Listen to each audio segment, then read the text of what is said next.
everyone, Julian here. Today I'm going to be showing you 5 tips to make better techno in Ableton. I'm going to be making a track from scratch and using this process to show you the tips so that you can really follow along and learn everything to do this. I'm going to be using my new pack, Ultimate Rave Loops. Links at the top of the description.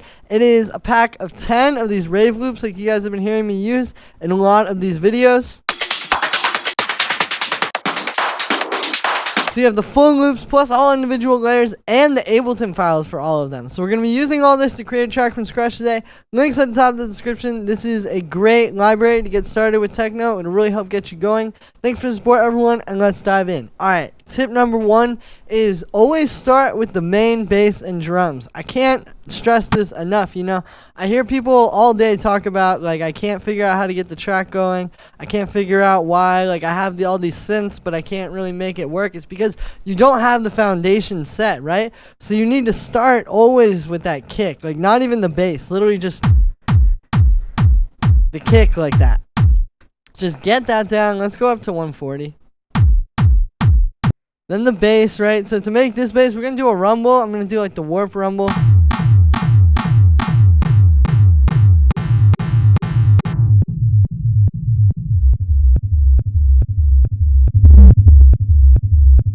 There we go. Okay, and then we're going to just get a little auto pan on that so it kind of has the sidechain sound.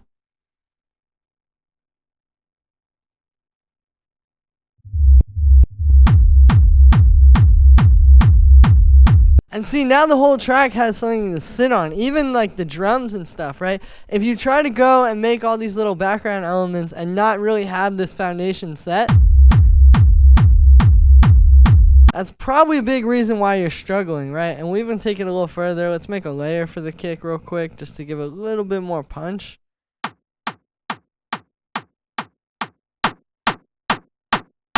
I pass it again.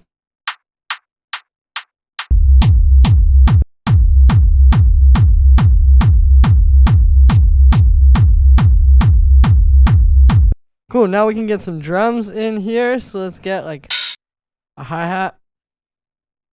Let's use a different one though, real quick.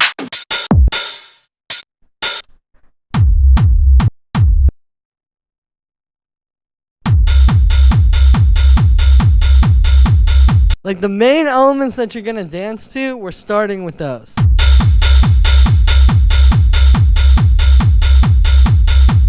And let's drag some of these in to just keep it moving here.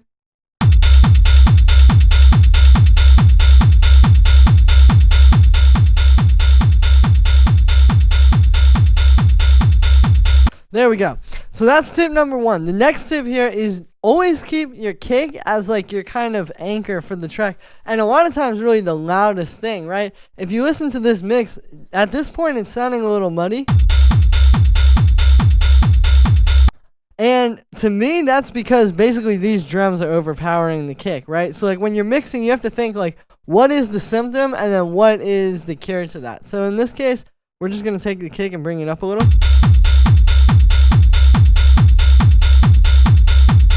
Turn down the speakers because my neighbors hate me.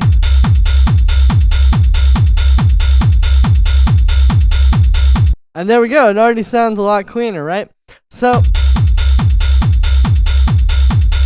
that can really help you if you're struggling with mixes and if you're struggling to get it really clean, or if you can't really find like an anchor for the track. It's always the kick and then the bass as like that anchor. So the next tip here is keep no more than 10 sounds playing at once. And that might seem a little bit limiting, but I think it's really important because, you know, when it comes to techno, right, you really want to keep it simple. Techno is about really like this groove. And then some other cool stuff on top of that. If you start trying to put, you know, a million different layers, you're kind of missing the point. I think if, like I said, if you keep no more than 10 tracks playing at once. So right here, we've got 6. So maybe we've got room for like a synth. Let's get that.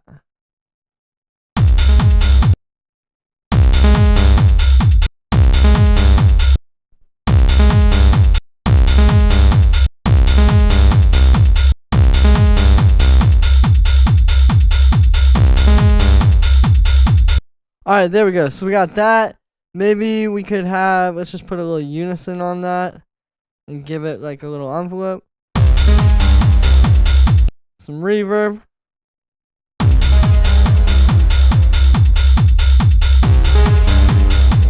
You know, maybe we'll make like a little stab to go with it. Again, we're keeping it no more than 10 tracks. Alright, let's do like that. We'll do like a nice kind of like FM stab. Put that down a little.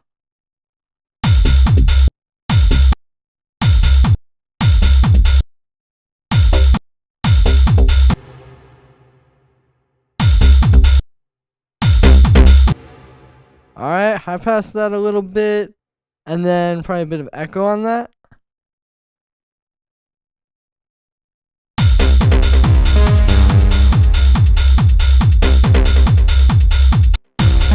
And honestly, that could be like...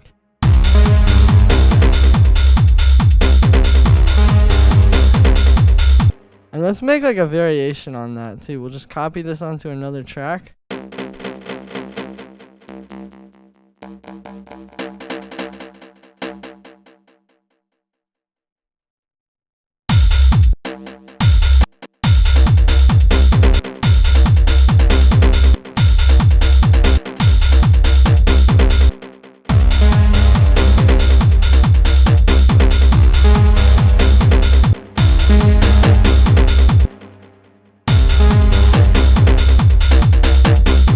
And there we go. So that's 9. We don't really need much more than that. But you can see if you keep it really concise like this, you know, you have a pretty effective track already, right? Maybe let's copy the little sidechain effect onto those so that they're a little bit cleaner in the mix.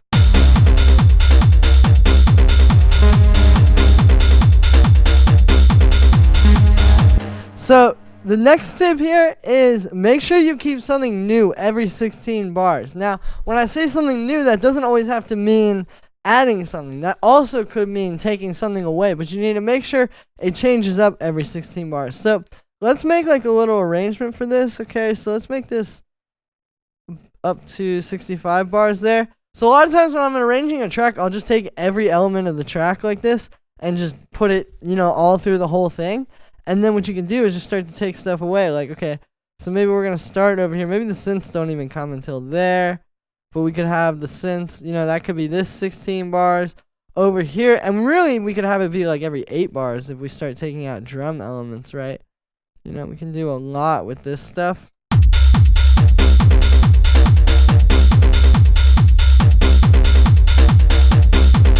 Then over here, we'll take out this.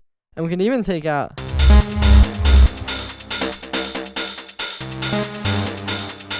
And we can keep that going, honestly. But you see, by having something new happen every 16 bars,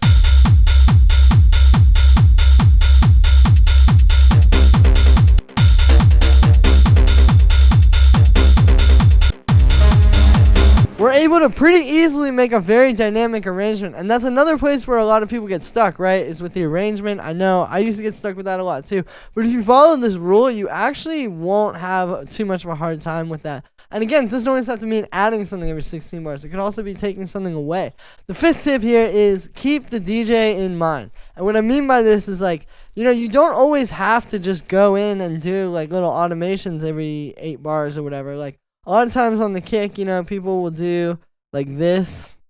Like just have like a little high pass filter maybe at the end of like, we could do that right there.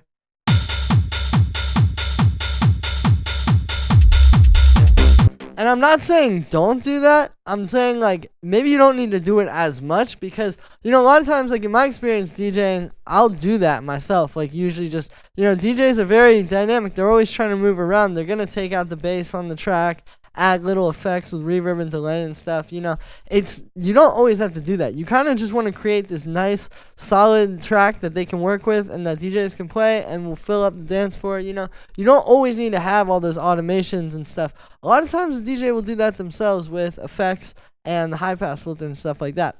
And there you are. So that's 5 tips that every techno producer needs to make the best tracks. Thank you so much for the support, everybody. Like I said in the beginning, you can get this ultimate rave loops pack that I used to create this track today. Links at the top of the description. Definitely don't miss out. It's available right now. While it's available, it's got some really great samples in there that'll help you take your tracks to the next level. Thanks for the support, everybody, and I'll see you tomorrow with another video.